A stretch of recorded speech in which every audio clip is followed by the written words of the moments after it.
Oh, that looks a little bit creepy. Let me move the camera a bit further away. My name is Dave. I'm a military veteran. I got caught on the fly going live quicker than I expected.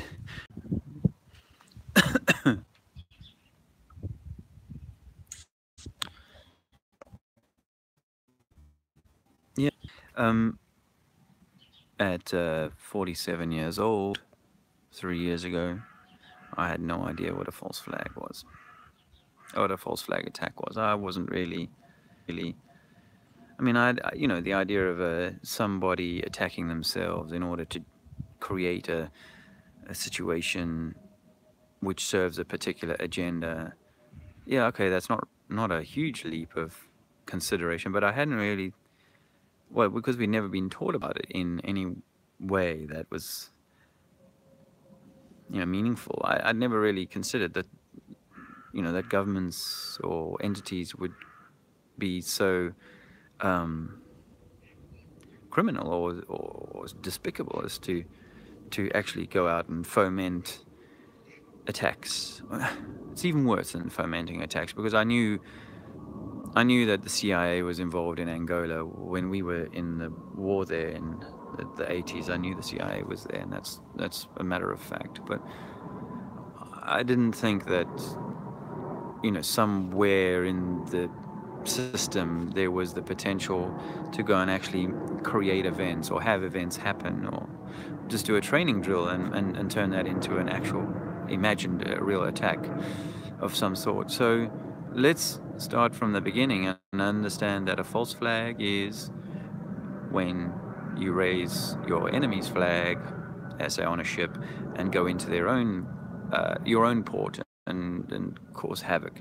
Um, I don't want to speak too much on specifics and so on, but I just wanted to put this out there because I think that false flags are happening with alarming frequency.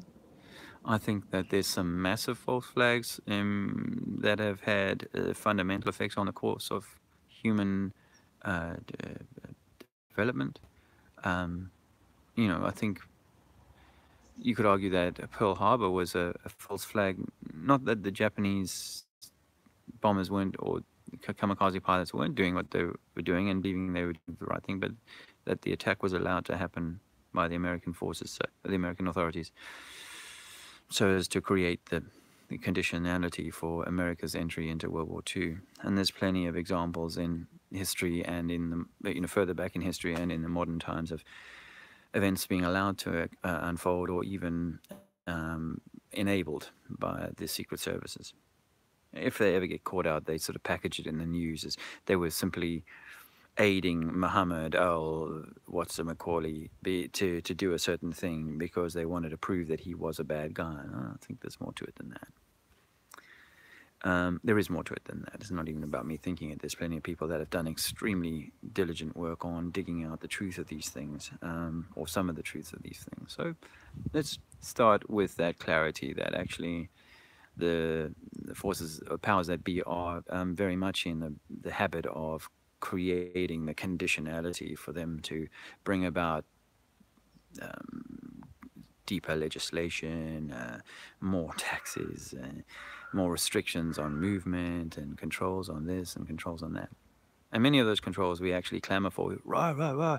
Yeah, bring us a bigger wall, stop more people from coming in, penalize these, penalize those. And we don't realize we're actually creating the prison. We're building the prison that our future generations' offspring are going to continue to be in. The same prison we're in now, but with higher walls and greater inward-looking security. So yeah, I wanted to knock this out there because I think that with all the false flags we've seen, they come in sort of they tend to be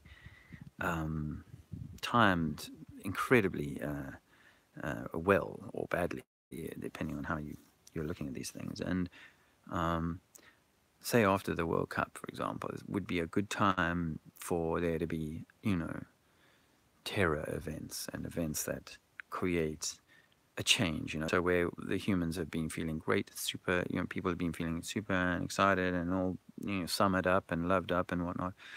is the best time to kind of bring an attack on the people, to mess with the psyche, to mess with the way that Mother Nature is feeling about things. I think that the an interesting one was the 7/7 attack in London. The day before the 7/7 attack, the UK or England or whatever had won the nomination to be the 2012 Olympic hosts. So they went from being, and they really amped that up on the press. So it was all over the media, and David Beckham was involved, and it was all exciting. Oh, even the Royals got their oar in, and Tony Blair, I think, and 7/7, 56 dead, all these awful things that came from that. So, not to pass any judgment on 7/7, auspicious date, but it certainly was an incredible, swinging, feel good one day and feel shit the next, which is a little bit like the 2006 Boxing Day tsunami, where we went from Happy Christmas to, oh my God, 250,000 people have been drowned and killed in a terrible event. So, there is this ability, I think, to play with the consciousness, to mess with people's minds, and in so doing, alter the potential for those people who are trying to create something more disturbed. It provides them with the fuel, to do their thing, to write more legislation. So bear that in mind. Wherever you're getting your news from and so on, it's generally designed to kind of shape your opinion and create a certain vibration, generally a lower vibration, and that's used against you or others around the world. So think on that. Cheers. Sorry this rambled on for a while.